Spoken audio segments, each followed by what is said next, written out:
You know, darling, Christmas always smelled like cinnamon and rain in this house. Even before you were born, I used to wake up before dawn, light the old oil lamp, and let its glow fall softly on the flower dust that danced in the air. I'd hum the same carol my mother sang to me when I was little, though my voice was never as sweet as hers. Your grandfather used to say it wasn't Christmas until he heard me humming off-key in the kitchen. I suppose some traditions live on, even when the voices fade. Do you remember how you used to sit by that window? The one with the frost creeping across the glass, making tiny silver trees? You draw little hearts with your fingers and ask me why the world outside looked like sugar. I'd tell you it's because winter wants to remind us of sweetness before the year ends. You'd giggle, not understanding a word, but pretending to, just to make me proud. Oh, how quiet the window seems now. I set the table just like I used to. The red cloth, the old plates with the golden rims your mother once said looked too fancy for a cottage, but your grandfather loved them, and I could never pack them away. The bread's still warm, baked just this morning. I made it the way you liked it, soft inside, crisp at the edges, brushed with butter. You see, I always thought food could fix everything, that no matter how deep the wounds, a full plate could make people forget. Silly, isn't it? How we think warmth and flavor can mend what words have broken. Christmas was supposed to be full of joy, laughter, and family. It was supposed to be easy, like breathing. I remember that night clearly, the fire crackling, the fairy lights trembling on the tree, your mother fussing over the gravy. You were wearing that green sweater I wear upon for you, the one with the crooked snowflake. You hated it at first, said it made you look like a frog, but you wore it anyway, because I'd made it with my hands, and you never wanted to hurt me. I reached for the bread. I remember the scent. It was sweet, soft, comforting. And then, you stood up. You didn't look angry, not even upset, just distant. You looked straight into my eyes, and with that small, trembling voice, you said, "You're not even real family." For a moment, I thought I'd misheard you. The room went so quiet that even the clock hesitated to tick. I tried to smile, to tell myself it was some childish misunderstanding. But the way your mother looked at me, oh, that look, it wasn't surprise, it was recognition. She knew exactly where those words had come from. I sat frozen, my hand still hovering over the bread, like time had stopped midway. The knife gleamed under the light, but it wasn't the knife that cut me. No, it was those words, and I realized this wasn't your voice speaking. Someone had planted those words in you, someone who wanted to see me crumble.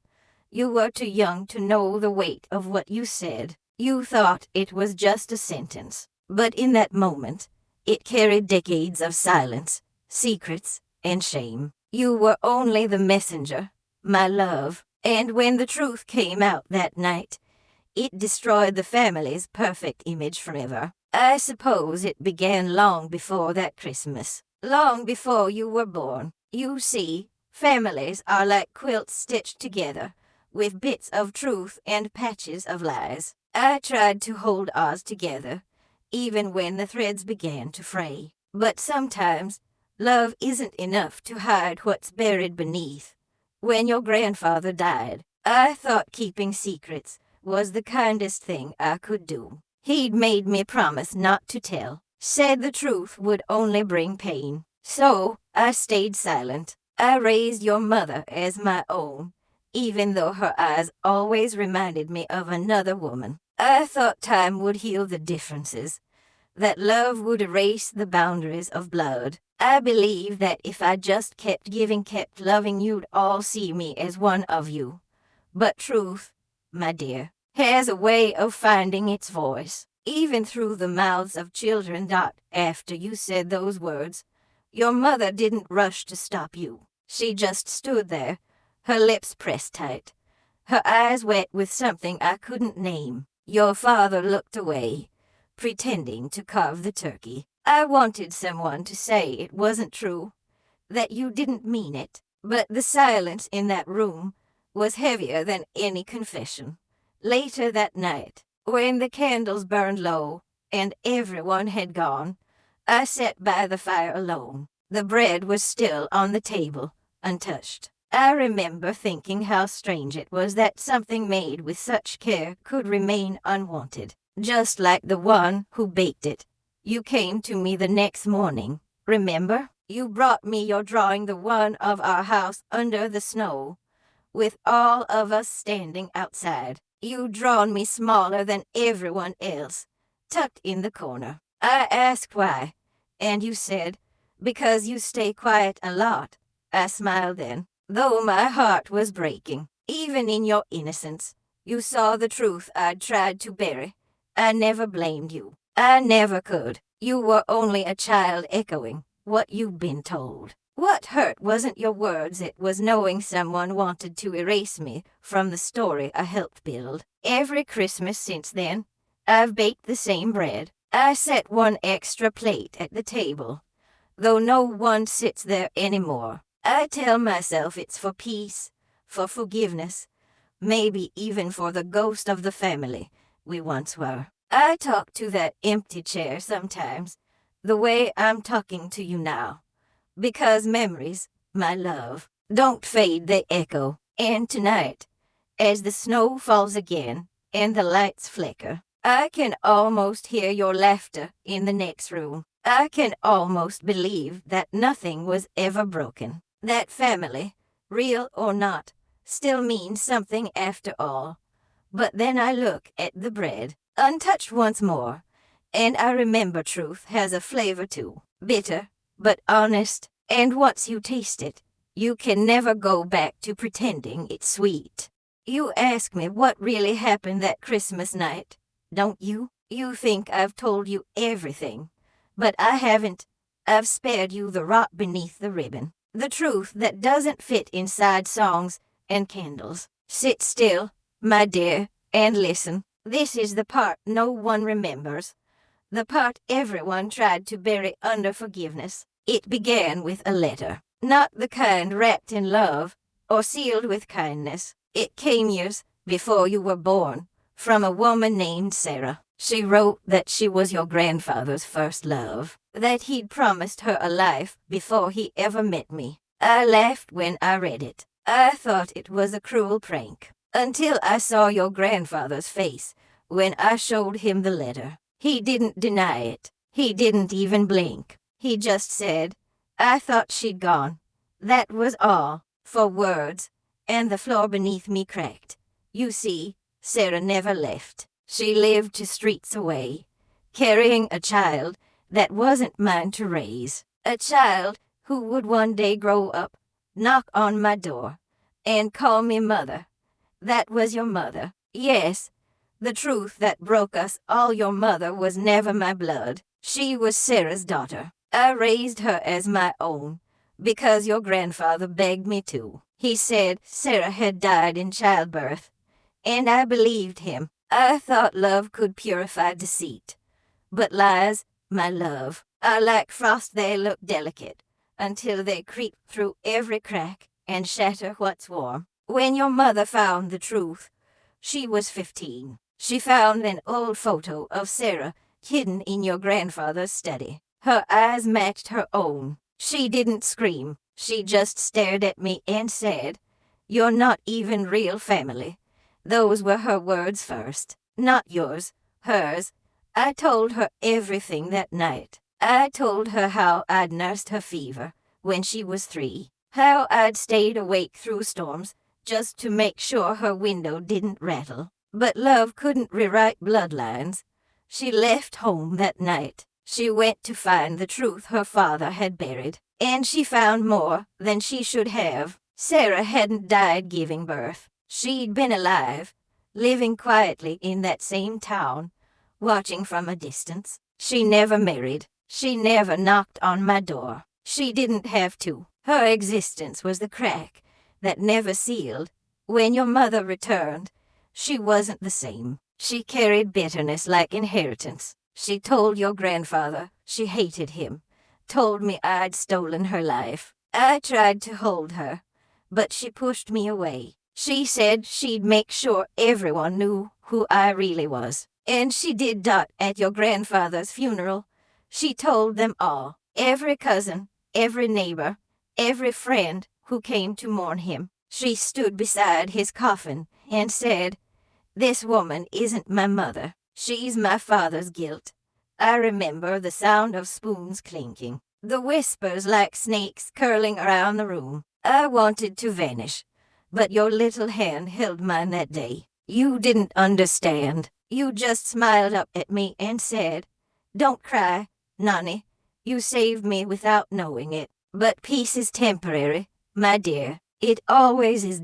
Your mother changed after that. She married a man who promised her security, not love. Your father, he knew the truth too. He married her because she carried the name your grandfather built one that still held respect in this town. I watched their marriage turn into a transaction. They smiled in public, but behind those smiles was only silence. You were the only light they had, and even that light flickered whenever they looked at me. I thought time might soften her. I thought she'd come back. But every Christmas, she grew colder, every visit shorter, until that night, the night of the bread. I should have known something was coming. She'd been distant the whole evening, barely speaking, only watching me. You were sitting beside her, playing with the ornaments. Then she leaned close to you, whispered something. You nodded. I thought it was innocent, just a mother telling her son to behave. But when you stood and said those words, "You're not even real family," I heard her voice behind yours. She had planted it in you like a seed, watered it with her resentment. The silence that followed was her victory. She wanted to watch me crumble, to see if the woman who raised her could still stand when stripped of all titles. But what she didn't know was that I'd already lost everything years before. That pain was not new to me. It was home. When everyone left that night, she stayed behind. She told me she'd done it to make me feel what she'd felt. She said I stole her childhood, her truth, her mother's memory. I told her I'd only ever tried to protect her. But she looked at me, cold as stone, and said, "Love built on lies is still a lie." Then she walked out. That was the last time I saw her. 3 months later, they found Sarah's grave, the real one. This time, she died years after I was told she was gone. She'd lived close enough to hear our laughter, to see our lights through her window. I visited her grave once. I didn't bring flowers. I just stood there and whispered, "You won." So when you said those words to me, my love, I didn't hear your voice. I heard the echoes of all the women who had been betrayed by the same man, the same choices, the same silence. I realized then that none of us had been real family, not by blood, not by truth. We were just survivors of one man's deception, trying to love each other through the ruins. And that night, when the truth came out, it didn't just destroy the family's image, it ended the illusion that love alone could heal what lies had broken. Do you know what I did after that night, my dear? When the house emptied, when even the echoes seemed too ashamed to stay, I sat alone at the table and looked at that bread, still warm, still waiting to be broken. And I thought to myself, maybe family isn't something you inherit. Maybe it's something you keep choosing, even after it stops choosing you. I spent years asking why. Why did your mother let hatred bloom where love had grown? Why did your grandfather build a home on silence instead of truth? But answers, my dear, are not always kind. They come slow, like dawn, and they burn when they arrive. For a long time, I wanted revenge. I wanted her to feel the same hollow ache she gave me. I thought of sending letters, of telling the world what she'd done that night, how she'd used you to deliver the wound she couldn't give herself. But every time I picked up the pen, my hand trembled, because no revenge ever meant what love once touched. And love, even when betrayed, refuses to die easily. You grew up, and I watched from afar. Your mother wouldn't let me near. She said I had filled your head with lies. But I saw you once, crossing the street in your school uniform. You looked up, and for a second, I thought you recognized me. Maybe you did. Maybe the heart remembers what blood denies. Years passed. The house grew quieter. The garden filled with weeds where roses once stood. I kept the same table, the same plates, the same ritual of setting one extra seat. Some nights I'd pour 2 cups of tea, one for me, and one for the ghost of forgiveness I couldn't yet welcome. And then one day, the door knocked. Do you remember? You were taller, older, your eyes not innocent anymore. You said you wanted to know the truth. You said your mother had fallen ill, and whispered things before the end, things she couldn't carry into death. You said she told you I was never the villain, that I was the woman who raised her from ashes, not her own. You said she was sorry. I told you that day that apologies don't erase history, they rewrite it. Slowly, one act of kindness at a time. And when you sat here, at this same table, you reached for the bread. You broke it in half and handed it to me. Do you remember what you said? Let's start again, Nani.